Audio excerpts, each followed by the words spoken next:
Isso é assunto para o João Castro, da Climatempo, do Agroclima. João Castro.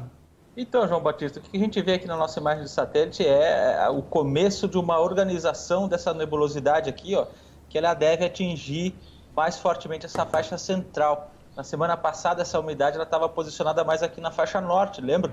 Levando muita chuva ali para o Mato Piba.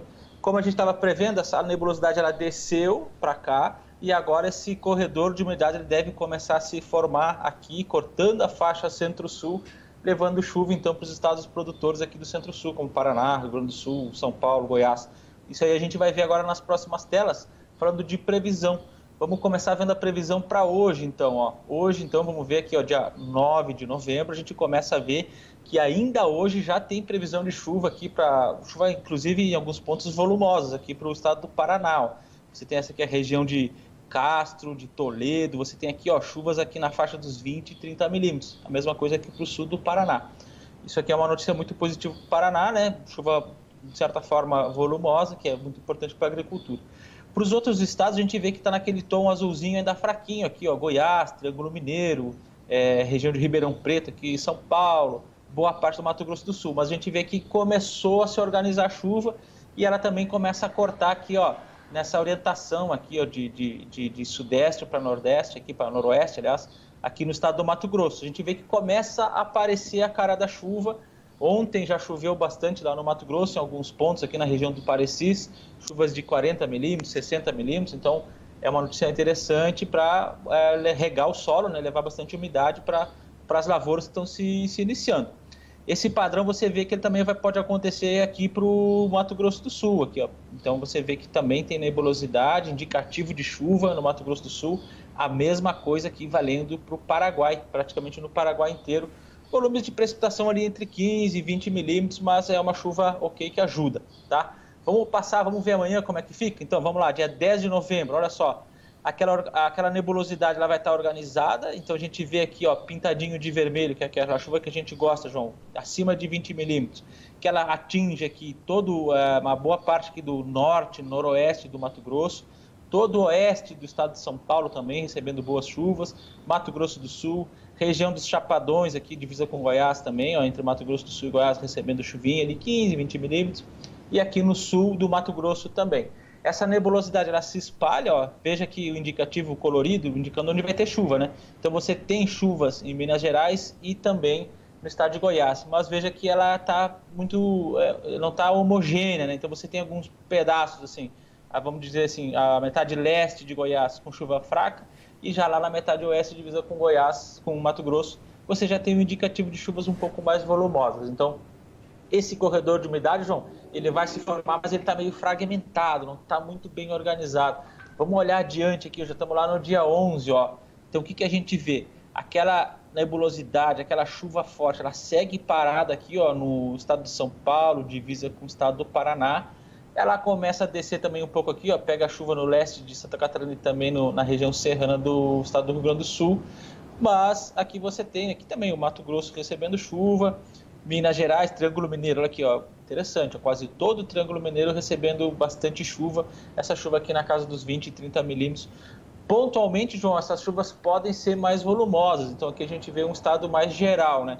O que chama atenção, João, nessas imagens que a gente olhou? Esse corredor ele fica localizado aqui nessa região mais central, ó, e no Mato Piba, nordeste como um todo, ó, você tem esse tempo seco aqui e a mesma coisa aqui para o sul, né? Rio Grande do Sul, sul do Paraguai, você tem um tempo mais firme. Então essa é a nossa tendência que a gente tem, pelo menos até quarta-feira, esse padrão de distribuição de chuvas, tá?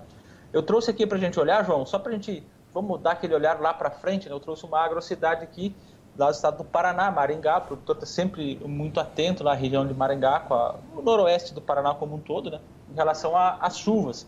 Eu trouxe aqui a nossa imagem para o pessoal acompanhar essa tendência de longo prazo, já pegando aqui o início da safrinha, né, março, abril, então vamos acompanhar essa tendência de volume e de distribuição de chuva. Então a gente tem que o mês de novembro deve receber volumes na casa dos 102 milímetros, é um volume abaixo da média, mas 100 milímetros é uma chuva interessante, depende de como que essa distribuição da chuva ocorre. Para dezembro recupera bem a chuva, ó, 144 milímetros, é 30 milímetros abaixo da média, mas é um volume bom, 144 milímetros. Para janeiro, você tem muita chuva no estado do Paraná, olha só o indicativo, pelo menos aqui para a região de Maringá, né? 231 milímetros, bem acima da média, lembrando quem está em casa nos assistindo, que a média é a barrinha vermelha. Então você tem aqui 231 milímetros previsto, muito acima do valor que a gente viu no ano passado, que foi apenas 64. Mas, João, a gente chama a atenção, né? A gente já vem falando sobre isso, que é sobre a preocupação com fevereiro e março. Segue aquela previsão, aquele diagnóstico aqui de chuva muito abaixo da média, pelo menos aqui no mês de fevereiro, apenas 26 milímetros, enquanto no mês de março a gente espera 68 milímetros. Então, atenção para fevereiro e março, com chuvas abaixo da média, a tendência é que em abril recupere, João. Então, essas são as informações para Maringá, João. A gente volta amanhã com uma outra agrocidade e uma nova perspectiva, novas previsões aí para o decorrer da semana. Até amanhã. Tchau, tchau. Vamos ver como é que fica a evolução do tempo para os próximos 7 dias no prognóstico do programa Cosmos do Instituto Nacional de Meteorologia.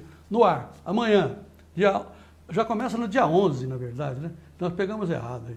Era aí que nós vamos arrumar, nós vamos voltar para o 10, aí 10, dia 10 vai ser assim, entrando aqui no sul de Minas Gerais. Dia 11 a coisa fica repleta, dia 11 cobre tudo, dia 12 ainda tem chuva aqui no centro-sul, e aí se forma o corredor no dia 13, mas nada lá no Rio Grande do Sul, isso que é triste. No dia 14, chuva no Goiás, 15, volta mais chuva para nós aqui, no dia 15, olha que interessante.